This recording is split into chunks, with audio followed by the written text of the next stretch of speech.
C'est le Carabine Show. C'est le Carabine Show. J'ai l'air de rien, mais il est fou braque. Il fait peur en tabarnak. De 5-4 au 5-1-4, tu désuspectes, tu te manges une claque. Des podcasts avec des preuves à la grandeur du Québec. Je penserais pas que tu sois prête. Carabine, il show top net. Toujours prêt à top les gars, on n'est pas là pour perdre de temps. Si tu viens faire ton fendant, tu feras attention à tes dents pour tout savoir ses arts martiaux. Y'a personne qui est au niveau. Attention, pas se faire knocker le gros. C'est le Carabine Show. C'est le Carabine Show.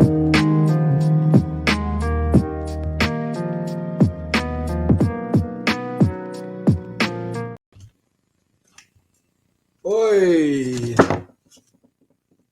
C'est le Carabine Show! Wouh! What's up les chums? En ce samedi matin, je viens de me réveiller, vous pouvez le voir. OAM, les chums, a battu nul autre que Shane Burgos hier soir à la PFL. Si je suis là ce matin avec vous, ben c'est pour réécouter le combat, en faire l'analyse et les commentaires avec vous autres. Puis, man, célébrer la victoire du Canadian Gangster qui, encore une fois, gâche le party de la PFL. Le chum Olivier était underdog contre Shane Burgos. Pouvez-vous croire ça? Il n'y aura jamais assez de respect sur le nom d'Olivier Aubin-Mercier, qui est, selon moi, encore un des top 15 meilleurs lightweight au monde. C'est sûr que quand tu arrives au top 10, avec les Tsaroukian, qui a une victoire sur Olivier, les Gamrod de ce monde et tout, mais Olivier peut sans l'ombre d'un doute, rivaliser avec les meilleurs du sport encore à ce jour. Pas de doute qu'il bat physique. Peut-être pas Fiziev. Fiziev, ce serait un match-up intéressant, honnêtement. Mais les Turner, Jalen Turner de ce monde, les Brad Riddell de ce monde, évidemment les Drew Dober de ce monde, Olivier a une victoire dessus. Fait que Olivier, selon moi, est genre top 12. Mettons, tu le mets dans l'UFC en ce moment, là, Olivier, il frôle le top 10 de l'UFC. Une victoire 30-27. Les 3 rounds, les 3 juges ont donné la victoire comme ça à Olivier. Fait qu'on va regarder ça ensemble, les chums, sans plus tarder. Ça s'est passé hier soir, vendredi, le 14 avril. Le Canadian Gangster contre le Hurricane Shane Burgos. C'était un 3 rounds à 155 livres. Le premier combat de Shane Burgos à 155 livres. Pas un test facile, honnêtement, lui donner OAM à ses tout débuts. Là. C'était quand même culotté de la part de la PFL. Parce que OAM était sur 6 victoires de suite. Il avait déjà battu des anciens de l'UFC. Il avait battu March and L. Il avait battu Daryl Archer. Il avait battu Nathan Schultz, Rausch Menfio, qui eux n'ont jamais été dans l'UFC, mais qui sont d'excellents combattants. Yann Stobie, what's up Yann? T'es dans le coin au chum Oli avec Richard Rowe, évidemment, parce que Dufort a un combat qui s'en vient. On salue Mick Dufort également. Gros combat pour Mick face à Luis Peña. Mais si je suis là ce matin avec la goutte au nez, pardonnez-moi les chums, c'est qu'Olivier est allé de toute une performance hier face à Shane Burgos. Ça commence à l'instant.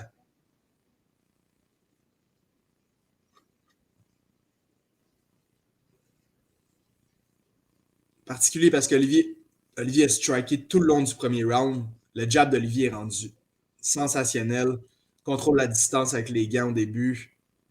Olivier est relativement plus gros que Shane aussi. Qui, encore une fois, je le répète, était un 145 livres. Le dernier combat de Shane Burgos avant d'affronter Olivier, c'était contre Charles Jourdain à l'UFC. On s'échange des jabs en début de combat. Olivier lance des belles mains arrière. Olivier, c'est un gaucher. C'est sûr que déjà là, il y a un certain avantage. C'est plus difficile d'affronter des gauchers. Burgos lance des bons coups de pied. Olivier réplique avec des jabs.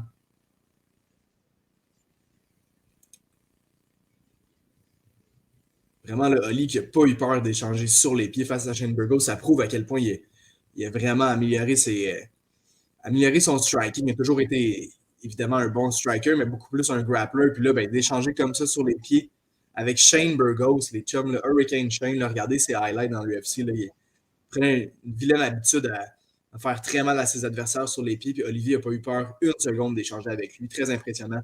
Une défensive exceptionnelle pour les coups de poing. Là, puis genre en striking, là, sa défense à Oli est on point. Les mains toujours bien hautes. Contrôle bien la distance. Bon mouvement de la tête. Honnêtement, là, Olivier, comme je le disais au début, là, élite dans les 155 livres au monde.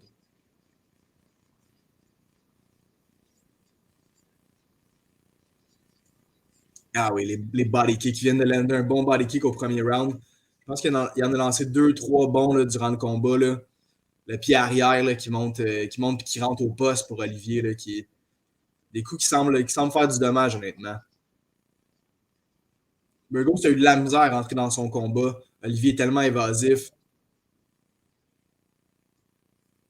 Tu vois, tentative de coup de pied à la tête de Burgos, très bien bloqué par Olivier.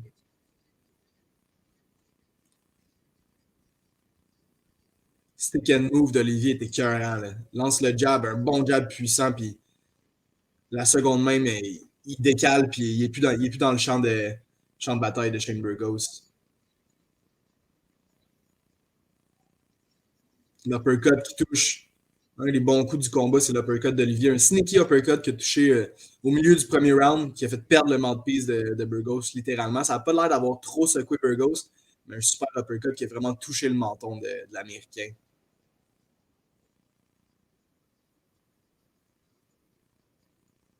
Randy Couture qui adore les techniques du Canadian Gangster, des coups de pied, bon coup de pied aux jambes, par la suite il monte au corps, le jab qui touche à plusieurs reprises, le fameux crochet de la droite qui a knocké Stevie Ray, le crochet à 1 million de dollars. Il l'a tenté à quelques reprises sur Shane Burgos, mais je pense que Shane s'y en attendait, il a réussi à l'éviter. Un autre body kick pour Olivier, belle réplique de Burgos, vraiment du coup pour coup. Mais Olivier a le dessus. Olivier touche plus souvent. Olivier bouge bien. Burgos a tendance à être un petit peu plus stable sur ses pieds, immobile.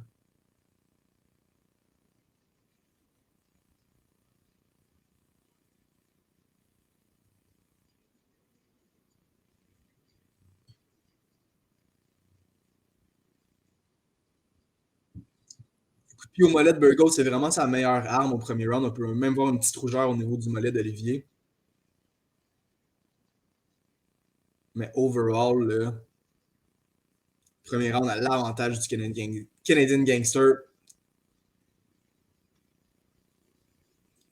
qui n'a pas tenté une fois d'aller chercher des échanges de grappling, un contrôle corps à corps, ce qui est sa force, vraiment. Fait que c'est vraiment cool de l'avoir vu striker tout le long du premier round face à Burgos.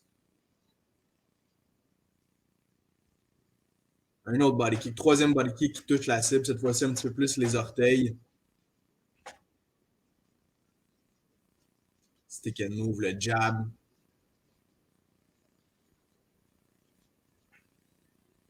« 30 secondes à faire au premier round. Oli qui a tenté à quelques reprises de lancer une grosse main gauche, ça n'a pas touché. C'est vraiment son jab tout le long qui a touché les body kicks également. Quelques bons low kicks aussi pour le Canadian Gangster.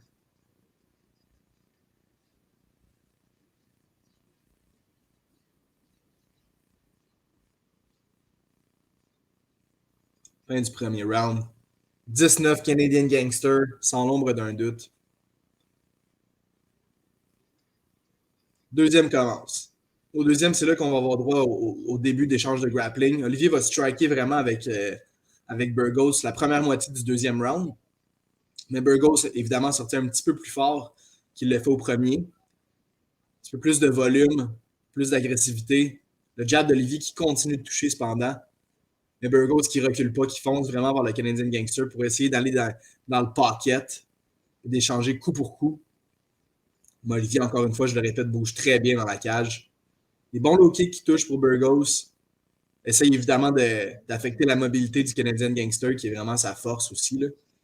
Plus tu kicks d'un jambe, moins tu vas bouger, évidemment. C'est important qu'Olivier adresse ces coups de pied-là, puis tout juste d'en éviter un, ce qui est bien. Le 1-2 qui touche. Là, tu vois, là, Burgos réplique beaucoup en contre-attaque, là, des longues combinaisons, 4-5 coups, évidemment, qui touchent un petit peu plus la cible. Tentative de coup de pied à la tête pour Olivier, suivi d'une main gauche. Un flying knee d'Olivier, qui est touché au corps de Burgos. Mais c'est super.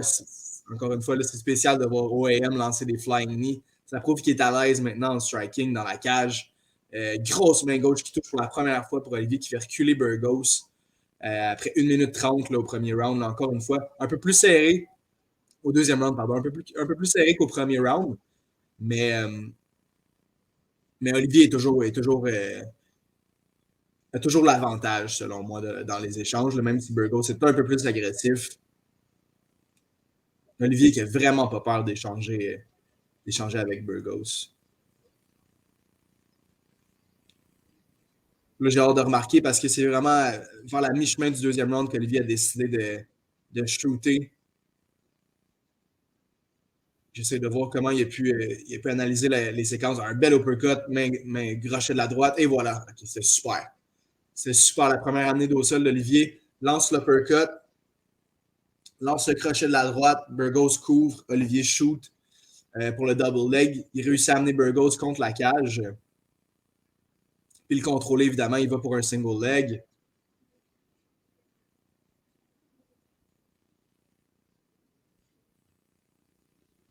Burgos se laisse pas faire, mais Olivier le contrôle contre la cage. Et voilà, réussit à amener l'Américain au sol. Burgos essaie de se relever bizarrement, fait qu'Olivier prend son dos.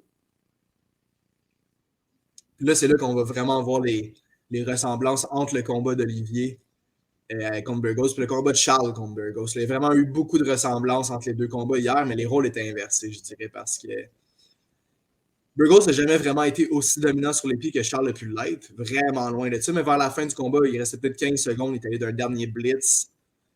Euh, Fait que loin de ressembler au third round Jourdain qu'il y a eu contre Burgos, mais Olivier qui va contrôler Burgos vraiment là, tout le long du combat, comme il l'avait un peu fait avec Charles lors des deux premiers rounds, qui prend littéralement le body triangle que Shane Burgos avait, alors qu'il reste 1 minute 45 à faire au deuxième round. Excellent contrôle du Canadian Gangster. Je l'ai entendu dire en entrevue après que c'est pas sa position préférée être comme ça dans le dos de son adversaire alors qu'il est debout. Évidemment, il aimerait pouvoir amener Shane au sol, mais Shane est excessivement fort, évidemment, on le sait déjà. Fait qu'il réussit à rester sur les pieds contre la cage, mais Olivier est présentement dans son dos. Formation sac à dos. Le Canadian Gangster, le backpack Canadian Gangster dans toute sa splendeur. Évidemment, Olivier, force surhumaine. Un gros 155 livres, Olivier, là, vraiment, là, un ancien judoka, force du haut de corps, là, vraiment là, herculienne, j'oserais dire. Burgos qui arrive vraiment pas à s'en sortir. Là. Il essaie de bouger pour faire tomber le Canadian Gangster. Mais Oli veut rien savoir. Oli reste dans le dos de son adversaire, le contrôle. Burgos réussit finalement, alors qu'il reste moins d'une minute, à prendre un petit peu son aise contre la cage, mais Olivier l'envoie au sol directement. Vraiment, là, pas un deuxième round complètement à l'avantage du Canadian Gangster. Il n'y a pas de doute là-dessus. Alors qu'il reste 30 secondes à faire, Olivier contrôle Burgos au sol. Burgos qui va de petites frappes, là, on le sait, là, petites frappes qui font pas grand-chose. Il essaie de se relever, mais Olivier est beaucoup plus fort. Neutralise les attaques de Burgos. Littéralement, le Burgos n'a pas lancé un coup de poing depuis 2 minutes à peu près. Là. 10 secondes à faire au deuxième round. Quelques coups de genoux dans le clinch de la part de Burgos. Oli qui réplique avec les uppercuts. Très beaux uppercuts d'Olivier dans la pocket. Un peu comme Charles a su le faire aussi contre Burgos. Fin du deuxième round. 2-0 Canadian Gangster. Il n'y a même pas de doute là-dessus, les chums. Et voilà, le troisième qui commence. Belle main gauche arrière du Canadian Gangster. Le Burgos là, qui n'a pas le choix de sortir en force. Il voit encore des combinaisons de 3-4 coups, mais Olivier bloque tellement bien les coups. Là. Il n'y a vraiment aucun impact qui a touché la cible. Si ce n'est que le headbutt à la fin du combat, là, mais on va y arriver éventuellement. Olivier, encore une fois, j'aime beaucoup ça. Il va d'un uppercut, ce qui fait réagir Burgos, puis Olivier change de niveau, il va pour l'attaque double leg, puis il change assez rapidement au single leg. Olivier qui est un grappler de niveau international, réussit encore une fois à amener Burgos au sol, qui se défend bien, réussit à revenir sur ses pieds. Il peut pas faire ça, il peut pas rester passif face à ça, là, le Burgos, là, parce qu'il est down 2-0, sans l'ombre d'un doute. Canadian Gangster qui va d'un beau trip pour à nouveau prendre le dos de Burgos. Burgos qui grabe la cage, qui saisit la cage, qui se fait avertir par l'arbitre. C'est dans ce round-là qu'on va vraiment voir les ressemblances entre les deux combats parce qu'on se souviendra, là, Charles contre Shane, là, Charles qui n'en pouvait plus de se faire contrôler, qui est allé d'un Hail Mary call là, pour dire comme hey, laisse-moi donc me battre. Là, puis Burgos va aller de la même réaction face à Olivier Aubin-Mercier, une réaction frustrée de se faire contrôler non-stop. Il prêche l'anti-combat, si on veut, d'Olivier, mais c'est tout sauf ça. Là. Olivier a striké littéralement la moitié du combat avec lui. Puis la deuxième moitié du combat, ben, il a décidé d'aller dans sa zone de confort, où est-ce qu'il est le meilleur, puis de le contrôler en grappling. Ce qui n'a pas fait évidemment le bonheur de Burgos, qui faisait ses débuts à la PFL. On sait qu'il signe un lucratif contrat pour la Professional Fighters League. Il s'attendait à des débuts fracassants. Mais Olivier, il a dit pas tout de suite, mon grand, ça va aller à ton deuxième combat parce que je voudrais pas être l'adversaire de Burgos lors de son deuxième combat. Il risque de sortir excessivement en force. On peut voir Aljamain Sterling aussi qui est sur place, qui n'est pas dans le coin de Burgos, mais qui est évidemment là pour encourager son chum de New York. C'est très drôle parce que Charles disait que pendant son combat contre Burgos, quand Burgos contrôlait Charles, qui était dans son dos, qui avait le body triangle, il entendait Aljamain Sterling qui disait stall the fight, you're winning. Reste comme ça, garde le contrôle face à Charles, tu es en train de gagner, ça sert à rien de monter sur les pieds puis de te battre. Puis là, c'était vraiment l'inverse. Là. C'est Burgos qui se faisait contrôler par Olivier et qui voulait absolument se détacher pour pouvoir y aller de frappe en kickboxing, évidemment. Ce qu'il va réussir à faire alors qu'il reste 15 secondes au combat. Fait que c'était vraiment pas fameux de sa part. Milieu, il reste 2 minutes à faire au troisième round. On a encore eu le droit à beaucoup d'échanges de grappling. Olivier qui contrôlait Shane contre la cage, mais là, Olivier reprend le dos avec le body triangle. Olivier qui va sourire pendant le combat parce que probablement que Burgos lui disait genre toutes sortes de niaiseries. Là, fait que tu vas littéralement voir le Canadian Gangster qui est crampé dans le dos de Shane Burgos parce qu'il entend Shane Burgos se plaindre à l'arbitre, laisse-moi me battre, sors-moi de là. Mais Olivier est en position dominante, tu as juste à te sortir de là. La frustration s'empare là, de Burgos. Là. Olivier, tu le vois, là, qui va de toutes ses forces pour rester dans le dos de Burgos, le contrôler. Vraiment l'empêcher de toute forme de danger. Là, vraiment un combat très intelligent de la part du Canadian Gangster. Burgos n'a jamais vraiment été en danger de se faire soumettre non plus. Il a tout le temps bien défendu les mains. Olivier n'a jamais vraiment été très près de finir le combat. Mais très frustrant pour Burgos comme combat. Tout un contrôle d'Olivier Aubin-Mercier. Honnêtement, on pouvait s'en attendre. Là. Je l'ai dit au début, là, mais Olivier était underdog pour un combat face à un gars qui montait d'une catégorie. T'sais, il était chez les 145 livres. Olivier, c'était relativement un gros 155. Fait que je comprends pas qu'est-ce que les gens s'attendaient de ce combat-là. Alors qu'il reste moins d'1 minute à faire. Olivier est toujours dans le dos de Burgos. Il est crampé. Burgos qui parle à l'arbitre, qui veut vraiment comme essayer de se détacher de là, mais Olivier est une sangsue. Le sac à dos est vraiment présent. 30 secondes à faire. C'est là qu'Olivier perd son contrôle, réussit à garder le dos cependant. Mais Burgos réussit à se revirer. Il reste 20 secondes, réussit à lander un petit genou. Je ne sais pas si le genou a vraiment été toucher la cible. Olivier qui va de quelques uppercuts dans le clinch, en dirty boxing. Mais là, 15 secondes à faire. Puis là, c'est là que le Hurricane Shane Burgos va se laisser aller. Olivier qui a été coupé. Probablement, il a dit que c'était le coup de tête qui l'avait coupé, mais je pense que c'est peut-être le genou dans le clinch. Puis là, Burgos qui va d'une dernière attaque avec quelques coups de poing. Peut-être 2-3 qui touchent la cible, mais rien de majeur. Olivier qui est coupé, comme je le répète, à la fin du combat. Mais belle victoire. Là. Somme toute, là, on peut voir le total des strikes. Ici, je n'ai pas voulu vous sharer le combat. Évidemment, les chums, parce qu'on ne peut pas faire ça. Mais là, le combat il est fini. Fait que je peux vous montrer ça. Ben, ça dit que...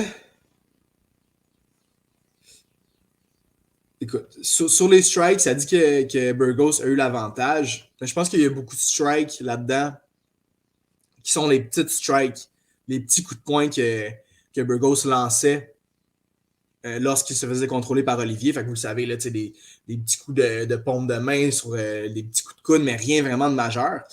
Total strike 96 pour Burgos, 63 pour Olivier. Plus de coups de pied par contre pour Olivier. 27 coups de pied contre 22 pour Burgos. Mais ce qui est vraiment important, c'est les 4 takedowns d'Olivier. Puis là, on n'a pas la statistique de contrôle au sol. Mais Olivier a probablement contrôlé Burgos presque 8 minutes, j'oserais dire, au sol. Là. On peut voir le Cutman qui adresse la coupure d'Olivier, qui, selon moi, a vraiment été causé par le coup de genou dans le clinch. Un beau coup de genou de Burgos, vraiment, peut-être son meilleur coup du combat, là, vraiment, là, qui a ouvert une petite coupure au niveau de l'arcade sourcilière d'Olivier. Mais c'était tout pour Burgos. Là. Vous pouvez voir les highlights ici. Vous voyez, c'est ce genre de coup-là là, que je parlais, là, vraiment, qui ont touché la cible. Burgos qui était vraiment frustré à la fin du combat. Je pense qu'il n'a même pas serré la main à Olivier. Il était là, il mettait des 5 rounds comme si tu lui donnais 5 rounds, là, il allait l'emporter. Calme-toi, Burgos. Tu t'es fait dominer. Là, il entend le 30-27, il n'est pas d'accord avec la décision. Comme les chums, dites-moi si vous n'êtes pas d'accord avec ça, là, mais 30-27, Olivier Aubin, merci, all day. Vous pouvez le voir ici, il se fait lever la main. Puis là, c'est là que ça va voir Burgos. Hop, Burgos a décidé qu'il dip. Fait Olivier va d'un semblant de danse. Évidemment, Richard Rowe dans toute sa splendeur. Clay Collard qui est allé d'une victoire aussi hier soir. Olivier, évidemment. Fait que les deux sont au top avec 3 points. C'est pas fini pour Burgos, mais s'il veut avoir la chance de se qualifier pour les séries dans PFL, il n'aura pas le choix d'y aller d'un finish au premier ou au deuxième round pour son prochain combat. Fait que je ne voudrais vraiment pas être son adversaire pour son deuxième combat à Shane Burgos qui risque de sortir excessivement fort. Mais on n'est pas là pour parler de Burgos, on est là pour parler d'Olivier Aubin-Mercier. Regardez le combat, les chums. C'est disponible là, si vous écrivez sur Google OAM versus Shane Burgos Full Fight, vous allez le trouver assez facilement. Sinon, venez m'écrire en DM Maxime Carabine avec un K. Vous le savez déjà, les chums. Quelle victoire d'Olivier Aubin-Mercier qui commence la saison 2023 en force. Il a dit que c'est un bonus pour lui. Il a gagné le tournoi l'année passée, il a gagné son million. Il va essayer de répéter l'expérience, mais il est là pour avoir du fun cette année. Puis ça a apparu dans son combat contre Shane Burgos. Il a voulu échanger avec lui sur les pieds, qui a réussi. Ça a été un succès vraiment pour Olivier, ce combat-là. Du beau grappling, du beau contrôle. On le savait qu'il allait pouvoir faire ça face à Shane Burgos, mais c'est vraiment son striking qui nous épate. De combat en combat, on peut voir les améliorations. Olivier qui a 32 ou 33 ans, puis on peut pas mal dire qu'il est dans son prime en ce moment. Fait qu'il y a vraiment un prime qui est un petit peu plus tard qu'à l'habitude, mais il est sur 7 victoires de suite. Il a battu probablement l'adversaire le plus coriace qu'il y avait chez les 155 livres cette année, encore une fois. On sait qu'il y a encore Nathan Schultz, le double champion de la PFL qui est là, qui a gagné hier soir aussi, si je ne m'abuse, contre Stevie Ray. Il va y avoir Roach Manfield aussi, mais sinon, là, vous voyez les noms, là, c'est pas... t'as Olivier, t'as Shane Burgos, puis après ça, t'as le reste de la bunch, là, fait que... je pense que c'est un million qui peut vraiment encore être à la portée du Canadian Gangster. Là. Clay Collard, Olivier Aubin-Mercier, Shane Burgos, Yamato Nishikawa, qui est lui qui a perdu contre Clay Collard, qui a vraiment montré beaucoup de belles choses, mais qui est trop petit pour un 155 livres. Là. Surtout s'il affronte Olivier, là.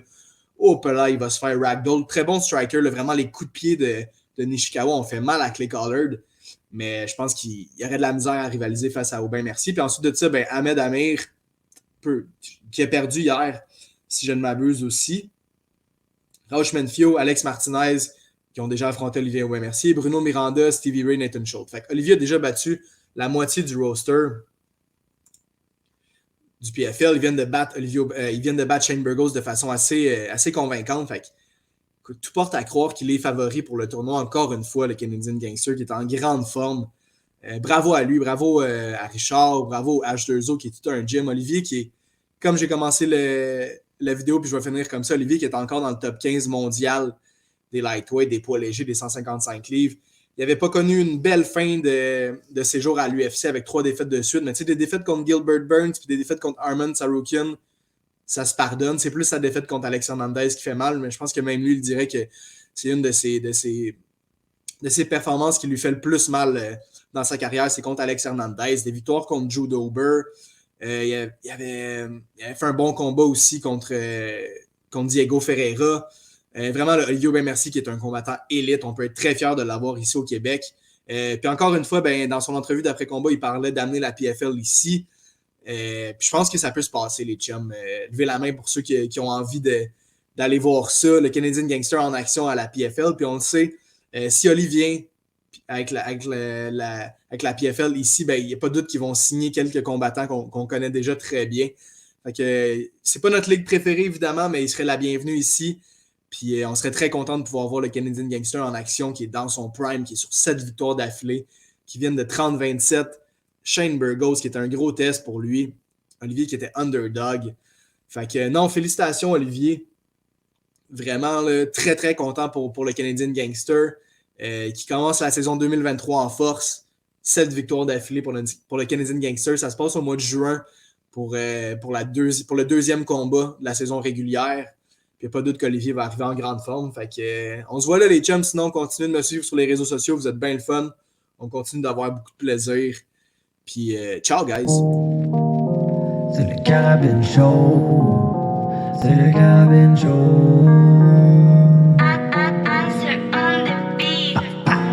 Qui a l'air de rien, mais il est fou braque. Il fait peur en tabarnak. De 5-4 au 5-1-4, tu dis juste que tu te manges une claque. Tes podcasts avec des preuves à la grandeur du game. Mec, je penserais pas que tu sois prête. Carabine, il show top net. Toujours prêt dans top les gars. On n'est pas là pour perdre de temps. Si tu viens faire ton fendant, tu feras attention à tes dents pour tout savoir ses arts martiaux. Y'a personne qui est au niveau. Attention, pas se faire knocker le gros. C'est le Carabine Show. C'est le Carabine Show.